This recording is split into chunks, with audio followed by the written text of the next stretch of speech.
Bom, gente, hoje dando continuidade, né, à nossa aula, nós vamos falar sobre a questão da liberdade sindical, tá? O que acontece? Nós vimos, quando nós estudamos a OIT, Organização Internacional do Trabalho, nós temos várias convenções, dentre elas a 87 e 98, né, que são muito importantes quando nós estamos a falar sobre o direito sindical, porque elas fortalecem, né, o sistema sindical brasileiro. Então, nós temos que, como postulado básico da OIT, né, justamente esse princípio da liberdade sindical. Ele vem como um postulado básico que a gente apresenta para essa garantia de a gente realmente ter efetividade, né, quando nós estamos a falar dessas relações coletivas, certo? Então, o que acontece? Eu comentei com vocês que a Convenção 87 da OIT, né, ela é uma das mais importantes no contexto do cenário internacional, porque ela vem justamente balizando, né, o princípio da autonomia, liberdade sindical em sua amplitude, de forma ampla e de forma irrestrita no cenário coletivo, né, de todos, na verdade, seria bom que de todos os países, mas aqui no caso dos países que ratificaram, né, essa convenção. Aí, o que acontece? O Brasil, então, no artigo 8º da Constituição Federal, tá, ele vem trazendo como eixo centralizador desse artigo toda a fundamentação, né, da Convenção 87 da OIT. Mas eu já tinha comentado com vocês que o Brasil não pôde ratificar essa convenção, embora na base do artigo 8º, né, nós tenhamos justamente o foco daquilo que está estabelecido em termos de garantias. Só que o inciso 2 do artigo 8º da Constituição, ele vem estabelecendo o princípio da unicidade sindical, né? Um único sindicato na mesma base territorial. Então, isso se choca com o pluralismo sindical, que é justamente um dos princípios que nós temos estabelecidos na Convenção 87. Então, dentro do postulado básico, a gente ter a liberdade sindical, o Brasil, né, ele tem um sistema intervencionista. Por quê? Porque, de alguma forma, mesmo que nesse artigo 8º, a gente trazendo uma amplitude, né, às questões coletivas, nós acabamos quer dizer, nós, enquanto Estado, né, acabamos tendo interferência. Então, por isso é que não existe essa plena liberdade. Por mais que a gente tente garantir, a gente não pode falar que essa autonomia sindical ela é absoluta, ok? Então, hoje, para a gente dar início a justamente essa temática, eu gostaria de ler junto com vocês o artigo 8º da Constituição. Virgínia, dá para você ler para a gente? Você está enxergando aí direitinho na tela? Oi, professora, dá sim. Tá, peraí só um pouquinho, deixa eu só aceitar aqui. Se eu sair da tela, porque eu estou aceitando. Se você puder falar um pouquinho mais alto, eu agradeço. Então, à medida que você for falando... Aí, melhorou. À medida que você for falando, eu vou explicando, ok? Pode ir. Tá. Artigo 8º da Constituição Federal. É livre a associação profissional ou sindical, observado o seguinte... Tá, então o que a gente viu? A gente já viu em aulas passadas que o direito de associar-se, né, desde que seja para fins pacíficos, ele é admitido, né, na nossa Constituição. E agora ela vem em complemento, então, no artigo 8º caput, que a associação profissional e a associação sindical, elas são admitidas, desde que observado o disposto nesses vários incisos, né, são 8, né? 8 incisos, que vem estabelecendo, então, quais as regras que nós temos que observar quando nós estamos falando, então, da garantia, né, dessas associações profissionais. Pode ir. Inciso 1º.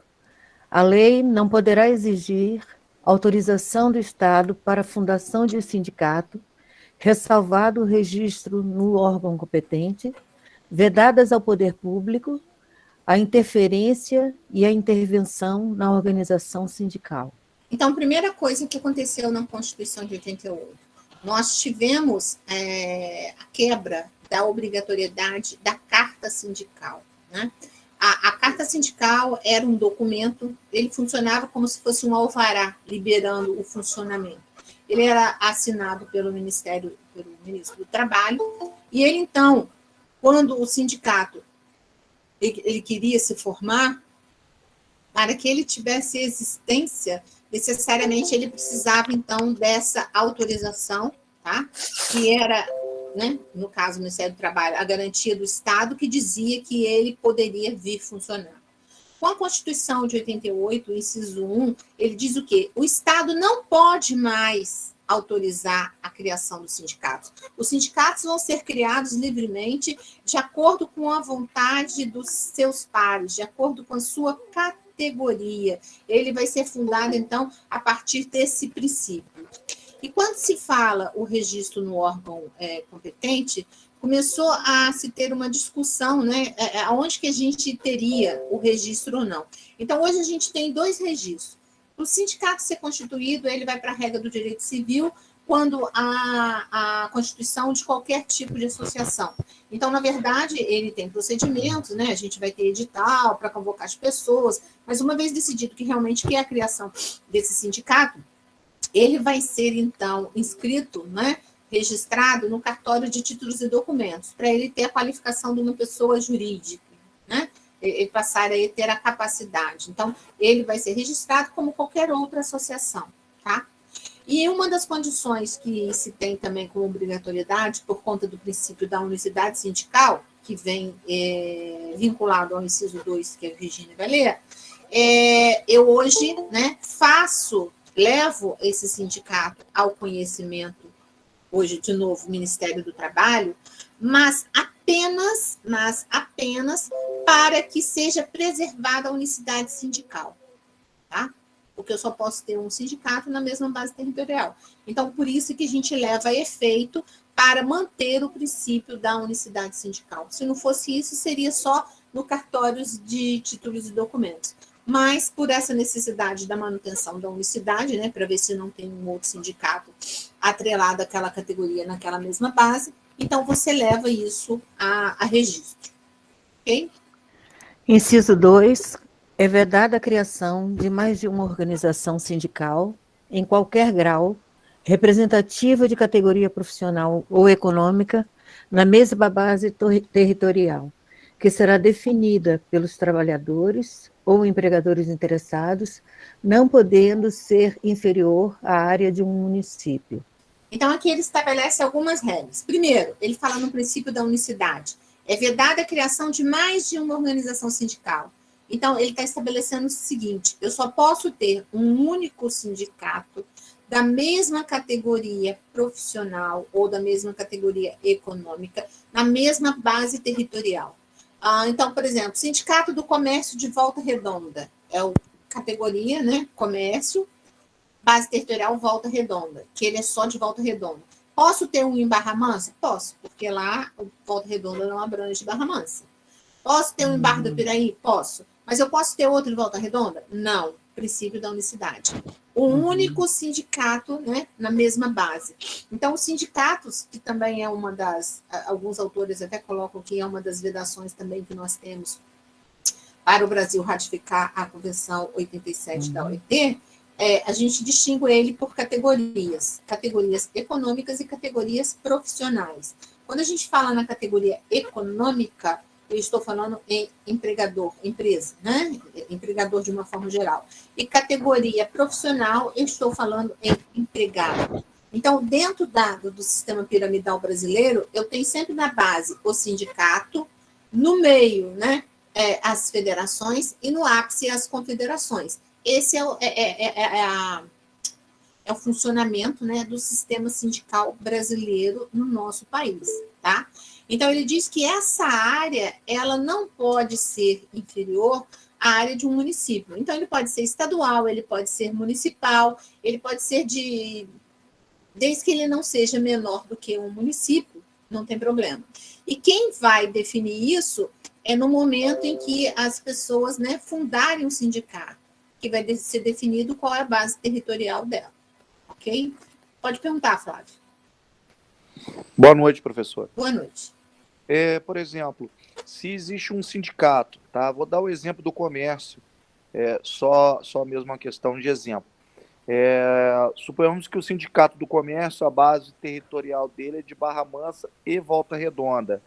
Se uma associação em Barra Mansa quiser criar um especificamente para Barra Mansa, pode? Não. Só se o sindicato daqui abrir mão da base. Fora disso, não. Já tendo um sindicato, você não pode. Porque já existe um sindicato. A base territorial, por exemplo, sindicato dos metalúrgicos, sindicato dos professores, a base territorial dele é todo sul-fluminense. Então, no sul-fluminense eu não posso, a não ser que eu abra mão da base territorial, por exemplo, de algum dos lugares. Fora disso, não. Porque já existe. Quando da fundação, você delimitou. Então, agora eu não posso, só porque um outro que abriu, ir lá e modificar. Entendeu, Flávio? Eu preciso, aí vai convocar esse sindicato que quiser abrir mão, né, dessa extensão de base. Ele vai fazer uma assembleia, as pessoas vão votar, abrir mão para o outro poder, para ela poder modificar o dela, né, a base dela, para o outro poder, então, ser criado. Ok, professor.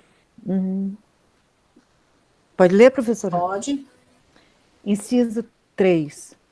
Ao sindicato cabe a defesa dos direitos e interesses coletivos ou individuais da categoria, inclusive em questões judiciais ou administrativas. Então, olha só, eu falei para vocês, base, né? Quem está junto lá com os associados, com os empregados, né? É o sindicato. Então, a quem cabe a defesa dos direitos dos empregados, tanto individuais quanto coletivos? Ao sindicato, né? Tanto judicial quanto administrativo. O sindicato é que tem legitimidade. A gente viu uns dias atrás que nós temos exceção que isso pode ser passado para a federação ou confederação, no caso do silêncio do sindicato e no caso do silêncio da federação. Mas isso sempre vai ser tratado como exceção à regra, porque, na verdade, né, quem tem esse poder, quem tem essa legitimidade de representação são os sindicatos.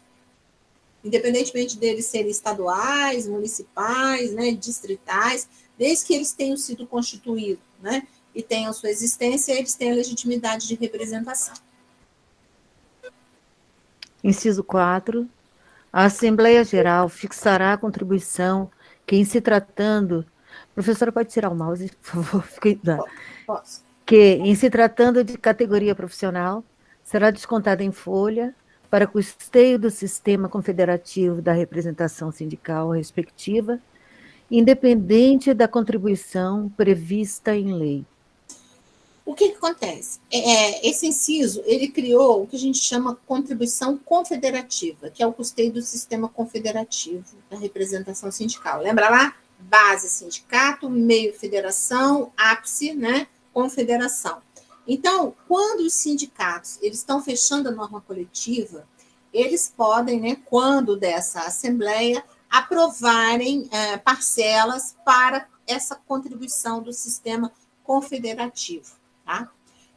Hoje o STF entende que se a pessoa é associada ao sindicato, ela não tem o direito de oposição, ela obrigatoriamente tem que contribuir se isso foi instituído, né? Se isso foi aprovado em assembleia. Então, independentemente da vontade dela, para o custeio do sistema confederativo, se aprovado, ela tem que fazer essa contribuição. Tá? Depois nós vamos ver, na próxima aula a gente vai começar a estudar sindicato, nós vamos ver que o sindicato, né, ele tem outras fontes de custeio. E a principal fonte de custeio que ele tinha era o antigo imposto sindical, que agora chama contribuição sindical, né? Mas que a partir da reforma trabalhista passou a ser facultativo. Independentemente de eu ser associado ou não ao sindicato, eu tenho o direito de oposição. eu tenho o direito de dizer, olha, eu não concordo com esse desconto, então eu não aceito. Isso, né, trouxe para os sindicatos, de uma forma geral, uma grande insatisfação, né? Porque, assim, eram milhões e milhões de valores, né, que transitavam no mês de março. Esse recolhimento era em março, depois era repassado aos sindicatos, e grande parte desses sindicatos, eles viviam dessa contribuição. Como hoje não tem mais essa contribuição, a gente está vendo, assim, várias situações, né? Primeiro, porque não tem a contribuição. Porque nós, no Brasil, de uma forma geral, nós não temos a cultura sindical, né? O sindicato, originariamente, ele nasce instituído, né, por vontade do Estado, então ele não nasce da vontade, né, popular, ele não nasce do anseio das pessoas. Então, a gente vê, quem trabalha aí, a gente já até comentou sobre isso, alguns colegas já comentaram, a gente vê que quando tem uma assembleia, vai 1, 2, 3 pessoas, né? Geralmente são pessoas, às vezes, até ligadas ao próprio empregador para definir, né, aquela relação. Nós não temos essa cultura. Então, assim, os empregados, de uma forma geral, eles veem, então, esse dia, né, que é pago ao sindicato como um desperdício. Então, acabam não contribuindo. Só que o sindicato, gente, para que ele seja forte, né, necessariamente, ele precisa de ter a categoria, né? Ele sozinho, a diretoria do sindicato sozinha, ela não faz nada. Ela necessita de ter a categoria por trás dela, justamente para o quê? Justamente para dar força, né? Para que as pessoas reconheçam, né, a importância e o valor dessa entidade sindical. Então, se vocês...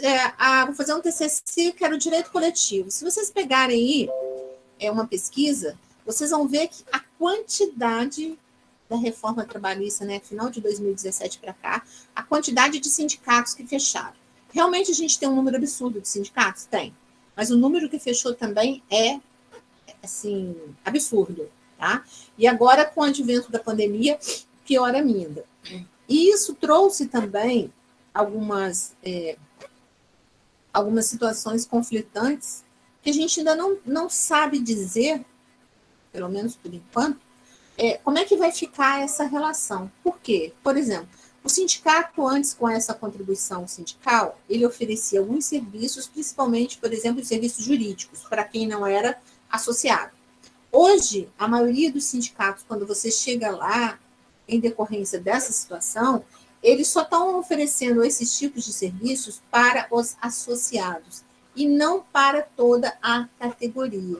O que, sem dúvida nenhuma, né, fragiliza essa relação.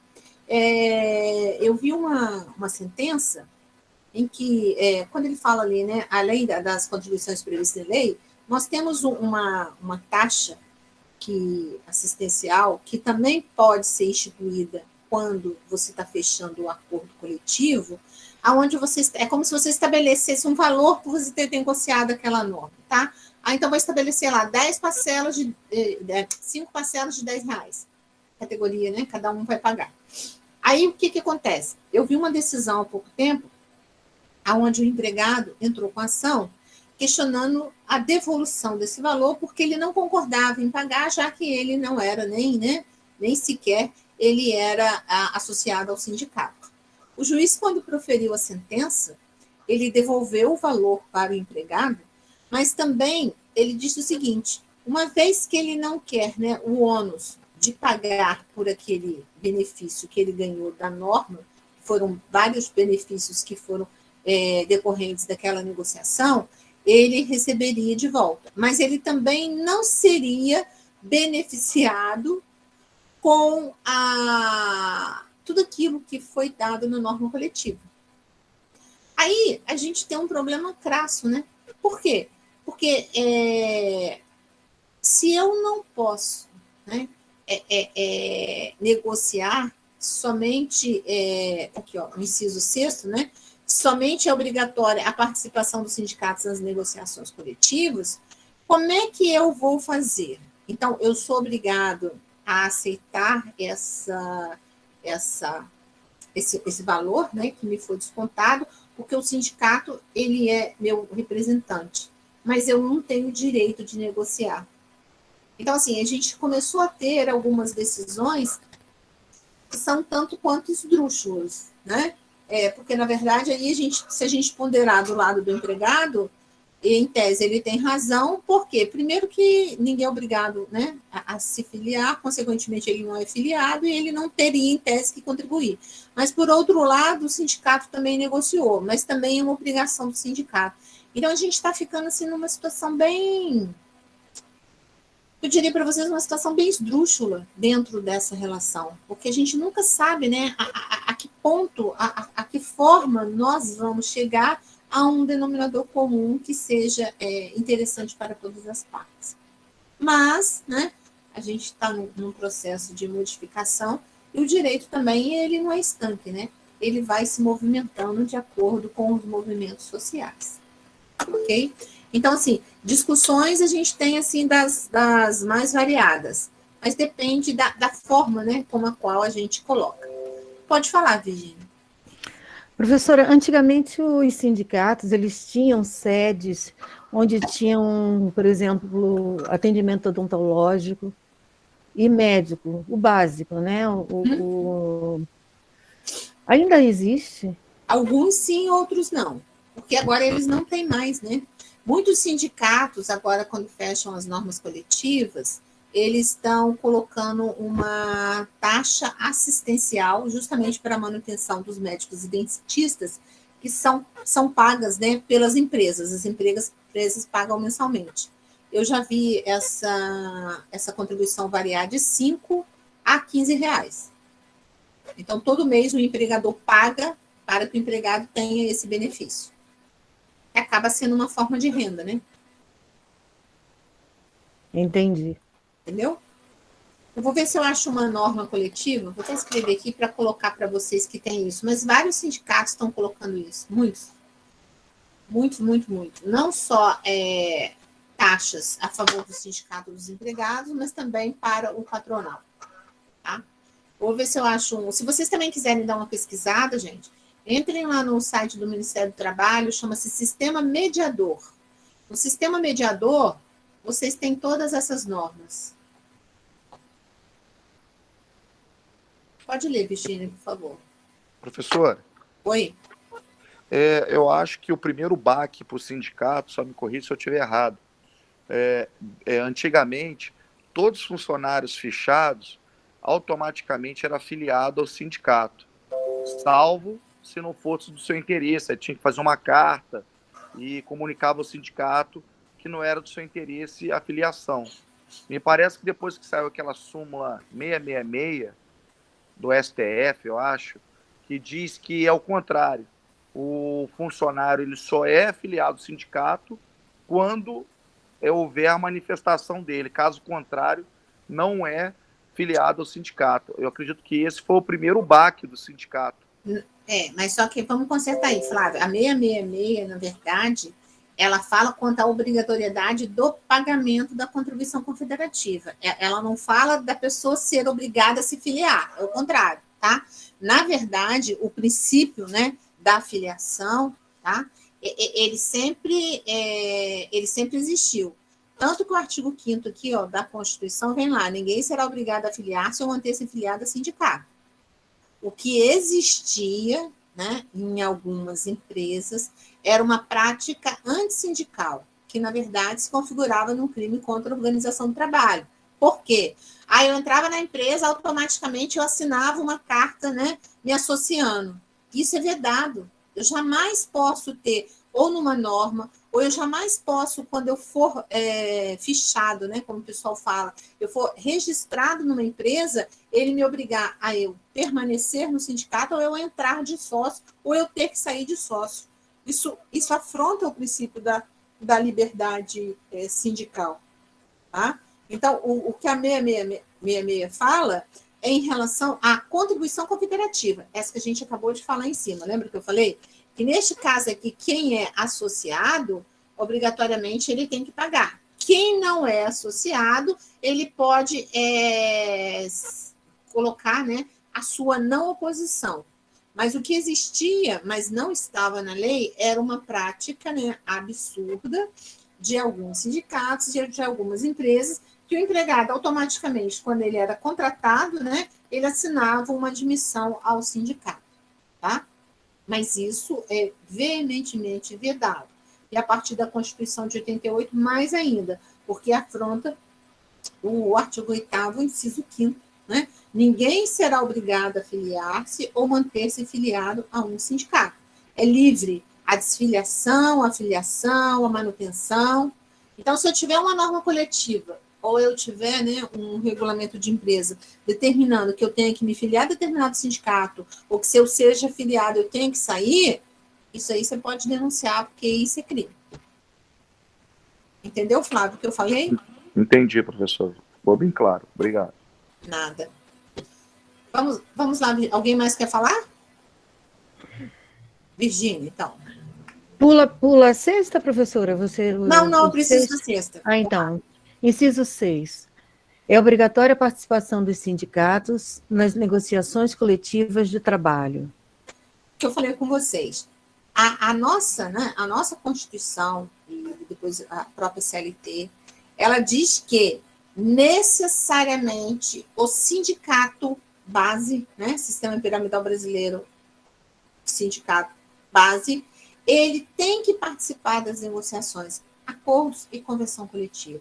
É obrigatório para que tenha efetividade, para que tenha eficácia, né? É uma das condições que nós necessitamos para que esse instrumento seja um instrumento legal.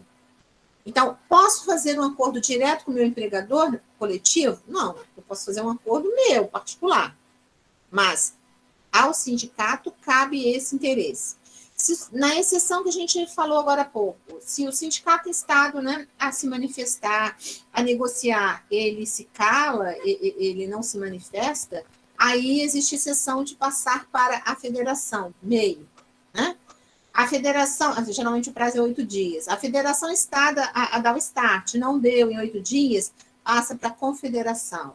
Confederação passou os 8 dias, também não se manifestou, eu comprovei que, né, que todas elas foram intimadas a se manifestar e não se manifestaram, passa, então, para... eu posso criar, então, uma comissão de empregados para essa negociação. Agora, gente, isso é muito raro, tá, acontecer, porque, assim, o sindicato, em regra, ele jamais vai virar, né, as costas para o empregado e falar assim, eu não vou negociar, é problema seu. Não, ele vai tentar, né, de alguma forma, equacionar este problema, né? Tentar essa negociação, até porque é uma obrigação dele.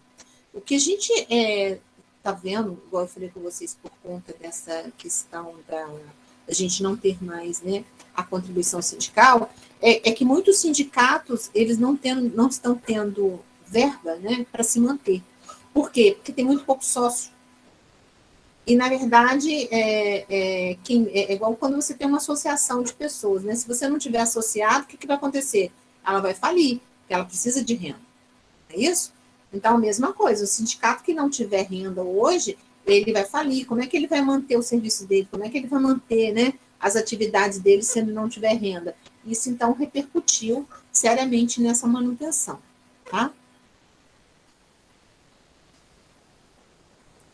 Inciso 7. O aposentado filiado tem direito a votar e ser votado nas organizações sindicais. Está estabelecido o quê? Mesmo que esse aposentado, né, claro, ele tem que ser filiado ao sindicato, ele seja aposentado, né, ele tanto tem direito a votar, quanto ele tem direito a ser votado. Ou seja, ele tem direito a participar, né, das eleições, entrar numa chapa e se candidatar. Não existe nenhum empecilho. Agora, como é que vai ser essas regras, por exemplo, de apuração, prazos, composição? Isso tudo hoje, gente, como a gente não tem, né, mais a autorização do Estado, o Estado não pode intervir em nada, nem na criação, nem na dissolução, nem na organização, nem na manutenção, nem no custeio, regra geral, ele sai fora, né, dessa possibilidade.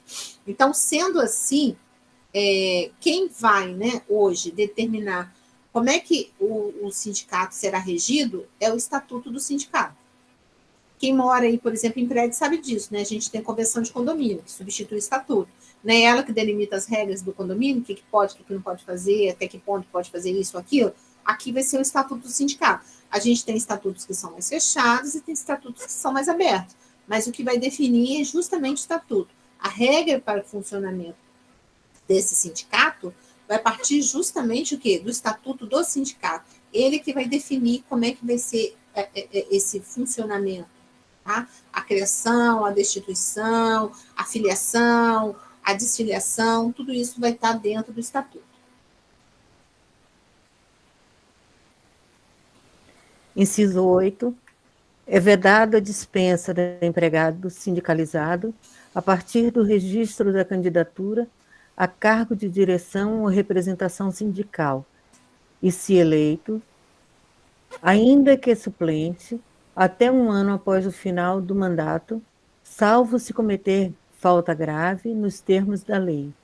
Isso aí a gente estudou semestre passado, quando nós falamos da estabilidade, né? O que acontece?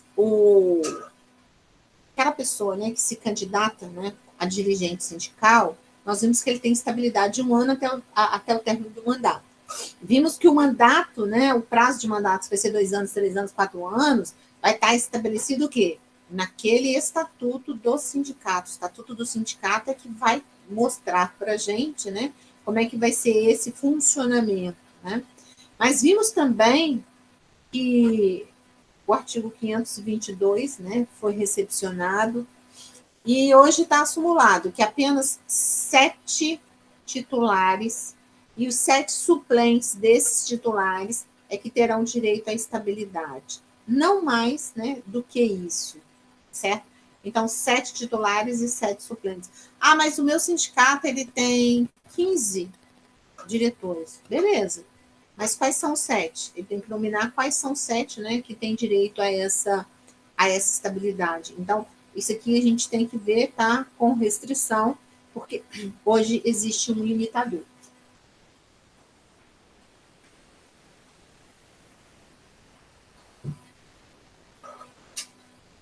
Vamos lá, Virginia? Parágrafo único.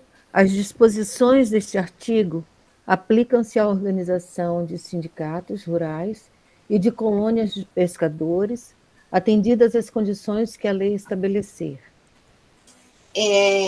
Um dos sindicatos que mais também sofreram nesse momento são os sindicatos rurais, né? E são sindicatos, assim, muito importantes. Não que o pessoal que trabalha, né, no meio rural sejam pessoas desqualificadas, não é isso. Mas, às vezes, são pessoas que não têm, né, o mesmo conhecimento ou não têm acesso à informação como aquela pessoa que trabalha no meio urbano, né? No meio urbano, ele tem mais facilidades de compreender. Apesar que hoje todo mundo quase tem uma internet, mas mesmo assim, o mundo rural, né? Os trabalhadores rurais, eles têm mais dificuldades. E a gente vê que a gente teve uma queda, assim, muito brusca, né, desses sindicatos rurais, o que, sem dúvida nenhuma, repercute, né, nessa relação que nós temos, tá? Mas, tanto faz urbano, rural, eles têm a prática, né, para eles é a mesma, não existe nenhuma distinção, tá? Então, para a gente reformular tudo isso que a gente falou até agora, né, a Convenção 87, então, da OIT, ela não foi ratificada, né, pelo Brasil, tá? Essa convenção, ela é de notória importância, porque ela vem falando justamente no que nós temos que observar, o que nós podemos admitir, que nós temos como crença para proteger o direito sindical e, principalmente, né, a questão da liberdade sindical, que é uma essência, né, para aqueles que defendem a ampla liberdade em todos os seus pontos. E, então, dentro dessa convenção, de uma forma geral, ela apresenta 4 garantias que nós deveríamos observar para que realmente ela seja, né, atendida em todos os seus aspectos. Então, esses direitos, né, essas garantias estariam agrupadas justamente no direito de fundação, quer dizer, quando existe a criação do sindicato, o sindicato ser criado, né, sem qualquer intervenção do Estado ou de quem quer que seja, ser criado sim por vontade das partes. O direito de administração do sindicato, ou seja, as próprias partes, né, aqueles que criaram, que vão gerir, vão administrar de acordo com aquilo que foi estabelecido nos seus estatutos. O direito de não intervenção do Estado em qualquer momento, quer seja na administração, na criação ou no custeio, seria plena liberdade sem nenhuma intervenção. E aqui também, essa convenção, né, por isso que a gente até fala que a liberdade sindical, às vezes, né, ela se confunde com a autonomia sindical e acabam sendo utilizadas como sinônimos, que é o direito de filiação, né? Todos têm o direito de se filiar, como a gente até respondeu lá a questão do Flávio, né? Ele tem o direito de se filiar a qualquer momento, ele tem o direito de permanecer filiado, ele tem o direito de desfiliação, que é sair do sindicato e não querer ficar mais, é um direito dele, é uma faculdade, né, dele, tá? Ele é que tem esse direito subjetivo de se manifestar favorável ou não, tá certo? Então, embora, né, o sindicato, o artigo 8º como regra, ele tenha apresentado todos esses princípios, tá? Ele não pôde, né, assinar, ratificar, o termo correto é ratificar, a Convenção 87. Ele não pôde por quê? Por conta da unicidade sindical. A unicidade sindical, que está prevista lá no inciso 2º do artigo 8º, ela coibiu, né, que nós pudéssemos ratificar a Convenção 87. Ela não deixa que o Brasil possa, né, utilizar-se da Convenção, embora, tá, gente, o artigo 8º, tirando o inciso 2, a prática dele é o que a gente tem estabelecido na Convenção. Tá? Então, gente, não se esqueçam, porque isso é uma matéria que eu já vi que em várias provas aí. A Convenção 87 da OIT não foi, até a presente data, ratificada pelo Brasil. Antes, até ela não era ratificada por conta também da contribuição sindical, que era obrigatória, né? Que era uma forma de custeio obrigatória. Hoje se entende que é por conta da unicidade sindical. Entenderam que é unicidade, né? Um único sindicato na mesma base territorial. Aqui a gente não está falando do pluralismo sindical. No pluralismo sindical, a gente pode ter vários sindicatos na mesma base territorial. No Brasil, não. No Brasil, prevalece o princípio da unicidade. Tá? Então, a gente tem que dar ênfase, né, ainda somando ao artigo 8º, o artigo 511 da CLT, que, de certa forma, vem apregoando, né, a liberdade sindical. Então, nós podemos constituir livremente o sindicato, os sindicatos, né? Os empregados e os empregadores, né? Eles podem se associar ao sindicato livre-arbítrio, assim como também o servidor público, né? A Constituição, artigo 37, inciso 6, ele traz a possibilidade de que é garantido ao servidor público civil o direito à livre associação sindical. Né? Depois a gente vai ver algumas exceções, mas essa é a regra geral. Então, observe o seguinte, o artigo 511, ele fala para a gente o seguinte, é lícita associação para fins de estudos, defesa e coordenação dos seus interesses econômicos ou profissionais, de todos os que, como empregadores, empregados, agentes ou trabalhadores autônomos ou profissionais liberais, exerçam respectivamente a mesma atividade ou profissão ou atividades ou profissões similares ou conexas, tá? Aí, aqui, deixa eu pegar aqui. Aí, aqui, agora a gente falou em categoria, né? Profissional e econômica. Agora a gente vai colocar mais essa aqui, ó. Categoria profissional diferenciada. Né? O que é essa categoria profissional diferenciada? é justamente aquela categoria que é formada, né, por profissionais, por empregados, que exercem a mesma profissão, né, e ele tem estatuto próprio, estatuto profissional. Então, a gente tem engenheiro, a gente tem médico, dentista, arquiteto, Ixi, é tanta profissão aí. Então, todos esses que têm, né, estatuto próprio, eles podem e exercem, geralmente, está muito ligado a essas atividades de autônomos, né? Então, a gente tem essas categorias profissionais diferenciadas. Embora a gente tenha que fazer aqui uma observação. No Brasil, nós trabalhamos com o que a gente fala categoria preponderante. O que quer dizer isso? Por exemplo, na CSN, né, que é uma empresa grande, lá a gente tem, sei lá quantas, eu não sei mais quantas profissões tem lá, mas milhões, né? Então, o que acontece? Regra geral, para vários efeitos, inclusive do recolhimento, né, dos impostos, nós vamos trabalhar com o quê? Com a categoria, né, que está ligado ao fundo base, né, atividade econômica base daquela empresa. Então, por exemplo, na CSN, todo mundo é metalúrgico. Mesmo que ele seja engenheiro, que ele seja médico, dentista, para efeito, por exemplo, de seguir uma norma coletiva, para efeito, em regra, né, a gente tem algumas exceções, mas em regra do recolhimento da contribuição, eles são metalúrgicos. Por quê? Porque é a atividade preponderante da empresa. E a atividade preponderante da empresa, então, neste caso, é que prevalece para essa situação. Ok?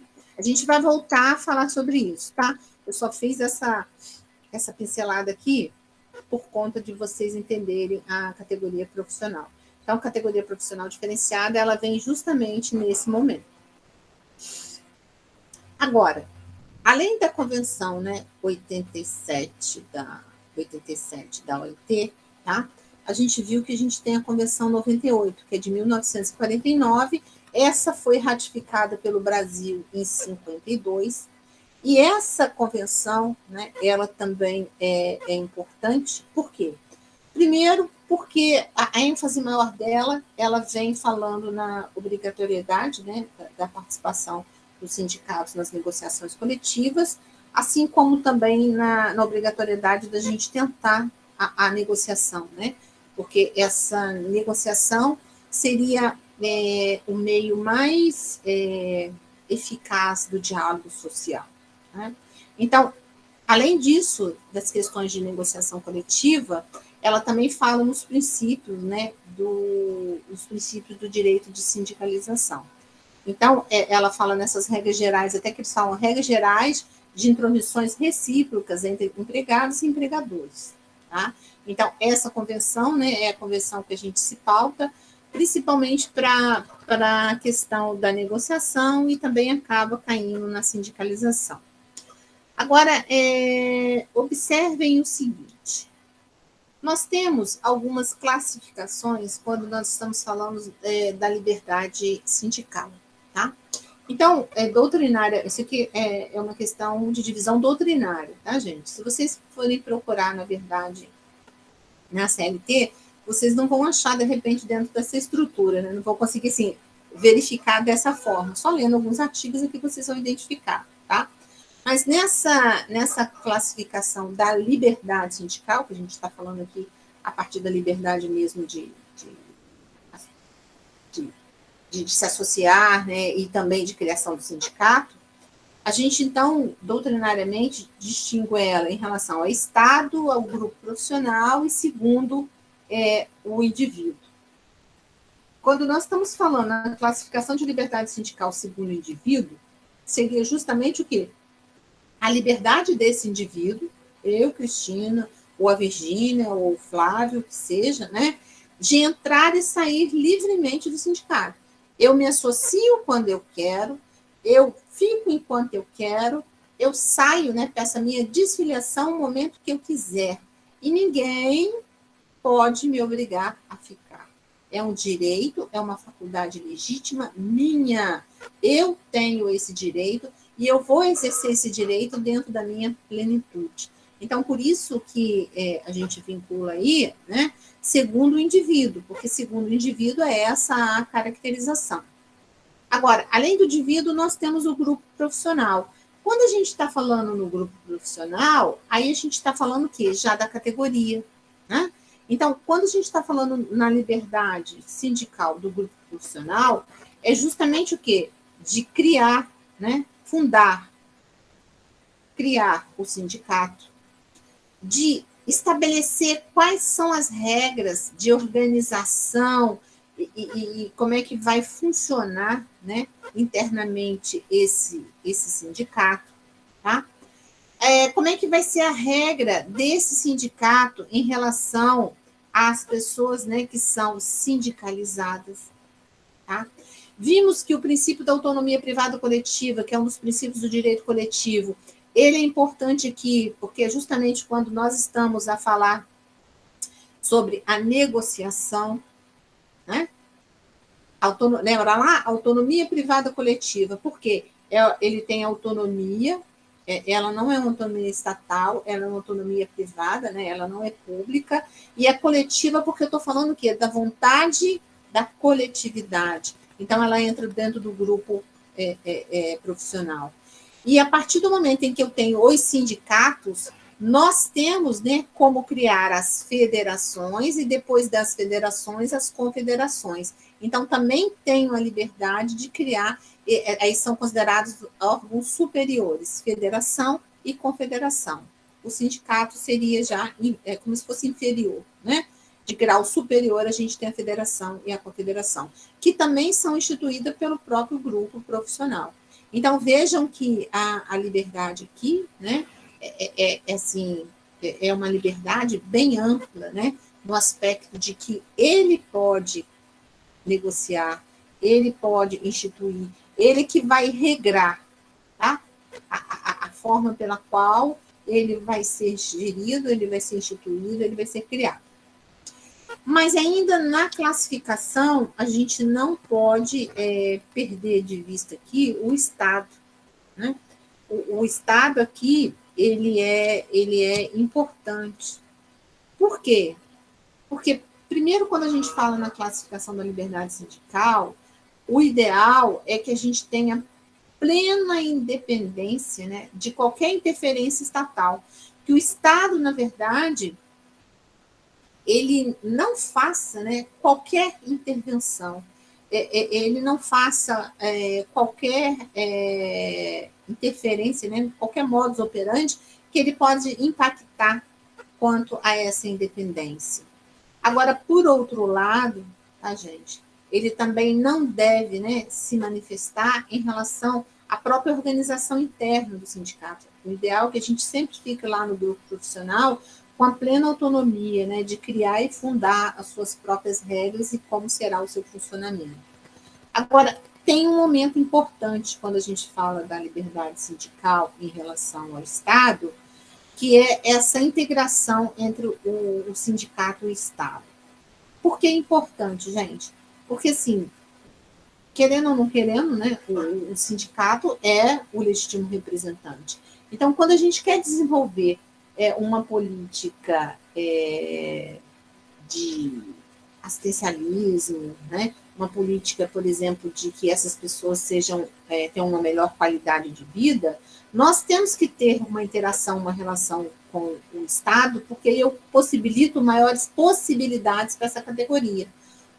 Minha categoria é de metalúrgica, eu preciso de que o Estado dê alguns cursos, né? Crie alguns cursos profissionalizantes para atender a essas necessidades.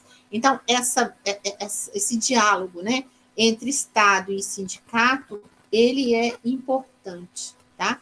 Não para interferência política, certo? Mas sim para interferência no sentido de melhor qualidade de vida, melhor qualidade profissional para esses empregados. Por isso é que eles falam nessa questão, nessa possibilidade, tá? Então, isso seria a classificação da liberdade. Agora, em relação ainda, né, ao indivíduo, tá? Aqui eu só mudei o nome, né, quanto a pessoa, a gente tem que observar o seguinte: a gente não falou aqui que ele tem, o segundo indivíduo, ele tem plena liberdade, né, de se inserir ou não no sindicato. Então, doutrinariamente, eles falam que nós temos a liberdade que eles denominam de positiva e nós temos a liberdade negativa, tá? Quando se fala na liberdade positiva, é a liberdade de você se filiar ao sindicato. É quando eu tenho interesse, eu vou lá, me filio, e agora, então, eu passo a ser um associado do sindicato, né? Eu passo a ser um sócio do sindicato. Já quando a gente está falando na liberdade negativa, tá? É quando eu não quero me filiar ao sindicato, não desejo, né? Então, lembrando sempre que é uma faculdade subjetiva minha, eu que tenho esse interesse ou não, tá? Mas, além do interesse de não me filiar, a gente também tem a desfiliação, né?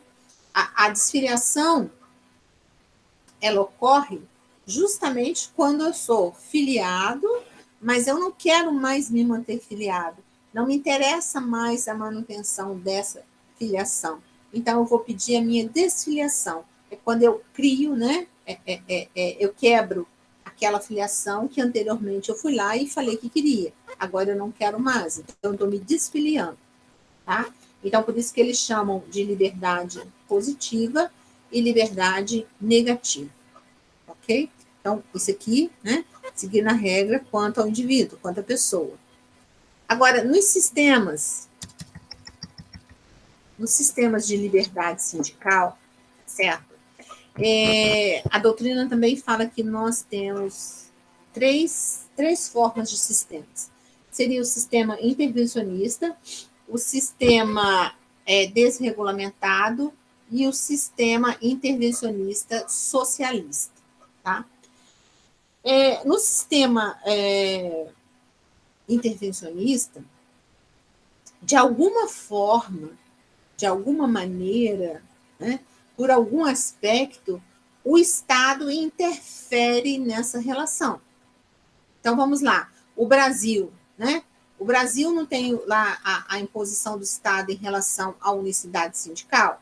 Então, eu posso falar que ele é um sistema pleno? Não. Então, na verdade, o Brasil, a Itália, Espanha, Portugal, eles são considerados um sistema intervencionista. Por quê? Porque, de alguma forma, de alguma maneira, em algum momento, o Estado vem e aponta alguma situação que ele quer que seja, né, observada, ou que tem que ser cumprida para que esses sindicatos eles tenham existência. Então, aqui não é, vamos dizer assim, não precisa ser uma intervenção plena, né? Pode ser plena ou não, mas de alguma forma ele vem e intervém. Já no intervencionista socialista, ele é mais grave, né? Porque além do Estado intervir, o Estado ele intervém, ele regula e ele ordena. Na verdade, o sindicato passa a ser um longa-manos do Estado, porque o Estado é que vai ditar todas as regras. Na verdade, perde, né, toda a razão de ser. Não sei nem para que existe, tá?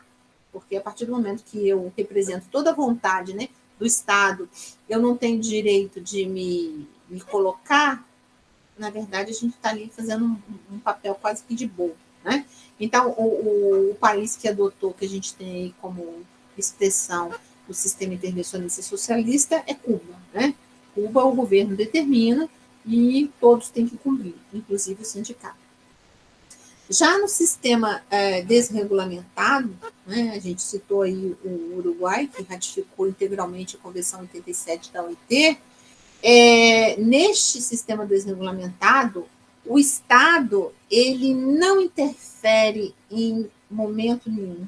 Ele deixa que as partes é que vão criar, vão dizer qual a regra, ou não dizer como é que é o funcionamento, como é que ele vai ser constituído, se vai ser por categoria ou não, ele não interfere. Vocês podem ler aí alguns autores, tá? Não é muito comum, mas existe, no sentido de que o Brasil também, quando ele define, né, como categoria econômica e profissional, ele também está fazendo uma certa intervenção, tá? Mas isso não é assim, voz corrente, depende do autor que nós vamos pegar, tá certo? Então, em relação aos sistemas, né, de liberdade sindical, sistema intervencionista socialista e sistema desregulamentado. Quando a gente fala no sistema do sindicato, né, em relação, então, à autonomia sindical de uma forma geral, a gente tem ele, então, por grupo de empresas, por categoria, por profissão, e também no âmbito municipal, distrital, nacional, intermunicipal, não tem problema, ele pode ser organizado. Aqui no Brasil, nós organizamos ele, né, por categoria, tá? E nós vimos lá no artigo 8º, né, e aqui entra categoria econômica, categoria profissional e categoria, né, diferenciada, e vimos também no artigo 8º que, para a gente, ele não pode ser menor do que um município. Então, por exemplo, eu posso ter o caso, por exemplo, dos postos de gasolina. O sindicato que atende aos trabalhadores de postos de gasolina, ele é um sindicato estadual. Ele fica lá no Rio de Janeiro e atende a toda essa região.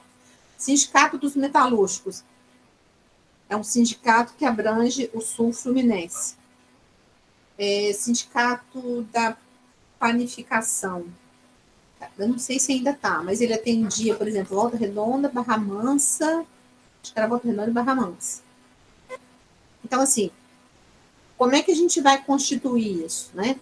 Nós vamos constituir isso a partir do momento em que nós fizermos lá o primeiro edital de convocação para a criação do sindicato, aí nós vamos chamar, né, aquela categoria e vamos ali chamar aquela categoria daquela base territorial que nós queremos definir. Eu sei lá, vou formar, vamos supor que não tem ainda o sindicato dos bancários, que é mentira, né? A gente tem um sindicato, mas vamos supor que a gente não tivesse um sindicato dos bancários aqui em Volta Redonda. Então, nós vamos chamar o quê? Todos os empregados dos bancos que laboram em Volta Redonda para comparecer, né, a essa assembleia para fixação da criação desse sindicato na base territorial de Volta Redonda. Então, é neste momento é que nós vamos definir. Sempre, né, que a gente for fazer isso, a gente tem que observar, primeiro, o critério da unicidade. Porque se eu já tenho um sindicato, né, naquela base territorial, eu não posso ter outro sindicato, a não ser que haja, né, por parte daquele sindicato que esteja ali naquele momento,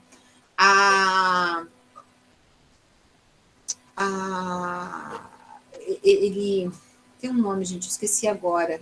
Ele abrir mão, tá, daquela base territorial que ele tinha, e o outro, então, vai ser criado a partir desse momento em que esse sindicato abre mão dessa base, que não é muito comum, tá?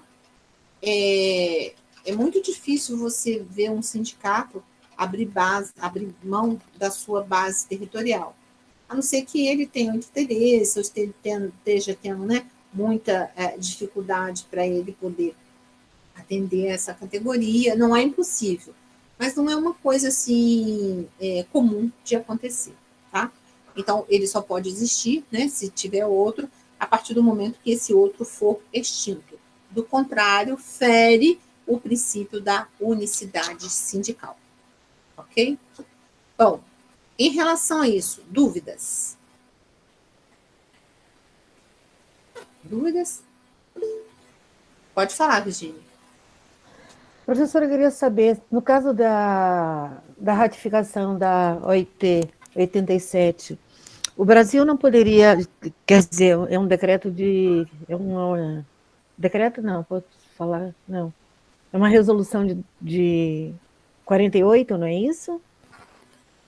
Você diz o quê? Não, a Convenção de 87 da OIT. A Convenção, isso. Tá.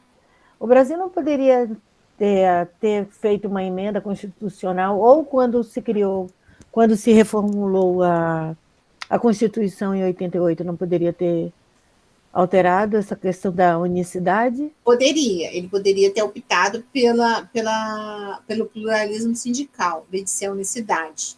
Mas aí, né, eu até pedi que vocês lessem o material. Vocês leram o material para a gente conversar um pouquinho hoje? Não. Tá. Vocês acham que no Brasil... Vocês acham que no Brasil a gente conseguiria ter o pluralismo sindical? Na opinião de vocês, pluralismo sindical teria vários sindicatos. Quem defende acha que seria interessante, porque seria assim, tipo assim, a gente tem concorrência dos celulares, né? Vivo, Claro... esqueci agora. Vivo, Claro... Nossa, gente, me deu um branco. TIM e Oi. TIM e Oi. Então, ele diz o seguinte, isso. A partir desse momento, eu tenho, então, o quê? Eu escolho, tenho o direito de escolha, né? Mas eu fico pensando o seguinte, como é que, eu particularmente, tá, gente? Não sou contra nem a favor, mas eu fico imaginando, como é que a gente teria um pluralismo? Por exemplo, Volta Redonda, eu poderia ter, sei lá, 5 sindicatos, né? Dos bancários. Quem ia negociar o quê? Como é que seria isso? Eu vou negociar só para quem é meu sócio? Aí você não vai poder negociar? Você vai negociar cláusula econômica, social? Vocês conseguem ver isso? De repente, me dá uma luz aí. Eu não consigo. Eu também não consigo ver, não, professora, principalmente partindo do princípio de que tudo vira confusão, sabe? Tudo brasa para a própria sardinha, sabe? Num dos trechos que eu li, que eu acho que foi no Ana Mantra, o juiz fala que ele passou e viu um carro anunciando determinado sindicato, e que era sindicato dos alfaiates de camisas brancas. Aí ele justamente cita a infinidade de cores, quantos sindicatos não seriam criados, os fazedores de camisas amarelas, azuis, vermelhas. Sim. Então, isso daria uma certa margem, né, inclusive para desvios ou para interesses escusos, professora. Eu entendo, eu penso dessa forma. Sim. Cláudio queria falar?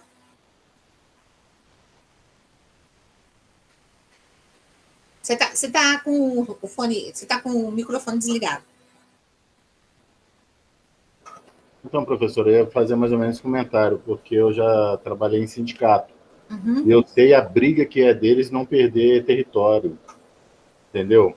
Porque nada é arrecadação, né, professora? Sim, infelizmente. Essa observação eu ia fazer antes, mas eu não quis te cortar, a senhora estava no raciocínio. Eu estava deixando você terminar o seu raciocínio. Sim, porque é o que a gente falou, né? Eu preciso do sócio. Se eu abro mão da extensão de base, consequentemente, eu estou abrindo mão de renda. Né? Porque, na verdade, o associado, para mim, ele é renda. Não tá, assim, em tese, não está errado. Porque, assim, gente, uma associação, ela só existe se a gente tiver as pessoas que estão vinculadas a ela. A diretoria do sindicato, o Cláudio sabe disso, ela não é nada. Tudo ela depende do quê? Da aquiescência da categoria ou aquiescência do sócio, dependendo do que nós estamos a discutir naquele momento. Sim, é a maioria. Sempre vai ser a maioria, sempre vai ser... Sim. E até dentro da própria diretoria, há uma certa fugiu a palavra, vou falar concorrência, mas, na verdade, não seria a palavra certa. Eles tentam, assim, um quer sempre ver o direito dele, tentar mostrar mais serviço para que ele já tente um cargo melhor na próxima eleição. É uma disputa, então, né? É uma disputa dentro. A palavra que eu acharia correta seria uma certa disputa também. Isso eu acho que enfraquece algumas ideias que é para ajudar os associados, para ajudar os sindicalizados. Isso acaba enfraquecendo. E até, professor, eu vou mais longe, até na área jurídica, professor. Dentro do sindicato, ele é muito complicado. Não é fácil não, gente. Lidar com pessoas é complicado, né? Ainda mais sentimentos. E aí, gente, o que mais vocês leram de interessante no material que eu mandei? Vamos lá, tem mais pessoas na sala. Eu pergunto isso, o povo começa tudo embora. Eu acho tão engraçado, eu fico só vendo aqui. Saiu da sala. Ai. Gente, direito coletivo é muito legal, eu gosto muito. É claro que tem algumas, né, particularidades que não são tão interessantes, mas é um direito que a gente está brigando pelo coletivo, né? não é brigando, a gente está vendo o lado do coletivo, isso é bom, né? Porque quando eu ajudo o Cláudio, quando eu ajudo a Ana, quando eu ajudo a Virgínia, eu estou ajudando a todos.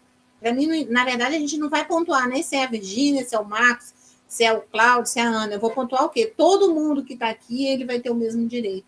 Isso é legal, isso legitima direito. E sempre quando, às vezes, no sindicato, as pessoas ainda falavam, igual quando a senhora comentou algumas profissões estão se acabando, estão se aumentando, que hoje... E realmente, a gente já assistiu palestra, eu acho, no segundo período, que algumas profissões vão até acabar, entendeu? Ah, me lembrei, o Tomás, professor Tomás, numa das vezes que ele estava administrando a aula, ele chegou até a comentar sobre isso. E essa é a verdade, a gente começa a ficar meio, assim... não é medo, mas você fica com o pezinho atrás. De ver como é que vai ser o futuro dessas profissões. Um sindicato... Como que as pessoas vão se encaixar, entendeu? O sindicato que desapareceu foi dos digitadores. Digitadores não, é máquina de escrever, né? Não existe mais, a gente não tem. Acho que era digitador mesmo que eles colocavam. Não existe mais. É claro que... datilógrafo, né, professor? Datilógrafo. Datilografia. É da minha época. Pois é, da minha também. Sumiu, né? Antes a gente tinha que decorar aqueles negócios tudo, né? Tampava a máquina, a gente tinha que acertar aquilo tudo. E, assim, à medida que vai evoluindo, as profissões também vão sendo alteradas. E os sindicatos, consequentemente, têm que acompanhar. Então, por exemplo, o sindicato do datilógrafo, ele deixou de existir. Por quê? Porque a profissão não existe mais. É uma forma de gestão. E outra coisa também, que eles acabam tendo que abrir oportunidades com cursos, né? Vamos supor, quando eles sentem que aquela profissão eles já tentam abraçar uma outra profissão que esteja em alta e já começam a injetar curso dentro para os próprios profissionais, né? Sim, até para melhorar a capacidade deles, né? Ter mais mercado. Mudança. Resende, com os polo industrial. Você já não via fazer, vamos supor, curso de... Você era tudo direcionado às indústrias automotivas. Sim. Ainda continua, entendeu? Né? Ainda continua, vai por região. Sim, lógico, sim. Eu acho, professor, que os sindicatos deveriam ter algum atrativo para fazer valer. Como, por exemplo, essa questão que, na época que eu comecei a trabalhar, tinha em suas sedes os dentistas e consultas, né, pontuais com médicos clínicos. Então, porque as pessoas hoje em dia só se lembram de sindicato, e agora com essa livre escolha, ninguém vai querer contribuir. Antigamente só se lembrava de sindicato em março, quando vinha um desconto e soltava um palavrão, porque não pediu isso, descontaram dinheiro. Então, ou quando se tinham os acordos coletivos, né, lá, os dissídios, para xingar o sindicato também, porque não brigou por um reajuste melhor. Então, eu acho que a unicidade, sim, é importante para não ter essa miscelânea, essa confusão, essa salada de frutas que vai se tornar uma barganha, né? Vão começar a barganhar associado, mas tem que ter um atrativo, sabe? Tem que fazer valer. Eu sei que defende interesse coletivo, é bem bacana, mas que tem que ter um atrativo. Diferencial, né? Sabe? Um diferencial, exatamente. Sim. Para a gente sentir, de fato, que tem uma categoria que defende ali o interesse, sabe? Não é só aquele desconto anual que nos faz lembrar. Na verdade, eu acho que é tudo uma troca de interesse. Às vezes, quando você vai numa reunião de dissídio, ou que já está chegando a nível de dissídio, que já é aquela parte, nossa senhora, professora, eu não vou falar só do nosso país, eu não vou generalizar, mas assim, é tudo um bem-estar comum, aqueles dois sindicatos, que é o patronal e o do funcionário, eles vão devagarzinho, se entrando em acordo, e às vezes, professor, é a maior verdade do mundo, a gente vê que os benefícios não são reais, não são aqueles benefícios que realmente os funcionários estavam esperando. entendeu? Às vezes os benefícios são aquele coisa bem basiquinha mesmo. Mas por isso é que eu falei que a gente precisa de ter a categoria por trás, né? Senão a gente não consegue também. O sindicato sozinho, ele não tem força. Ele precisa, né? Por isso é que é importante a gente ter o associado, ter no momento do dissídio, a gente ter a categoria. Mas, infelizmente, a gente não tem essa cultura. Esse dia mesmo, esse dia que a Virgínia está falando, que era o antigo famoso dia da viúva, lembra? Acho que já ouviu esse termo, professor? É a contribuição sindical. Essa contribuição, que eles falam que é um dia, não sei.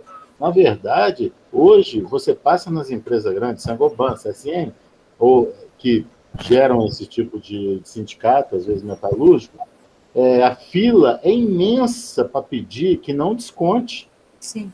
É imensa. Antigamente, as pessoas achavam, deixa para lá, é R$32, é R$50, sei lá, não me lembro mais. Agora não estão deixando, não. Né, professora? Agora já era. Muda, né? A concepção muda.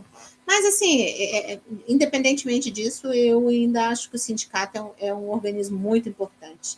E que, a partir da Constituição de 88, ele passa a ter um valor e um direito inestimável que as pessoas ainda não têm conhecimento. Ou, às vezes, até os próprios sindicatos pequenos, às vezes, não têm essa visão, o que é uma pena, porque ele tem essa solidificação que é importante.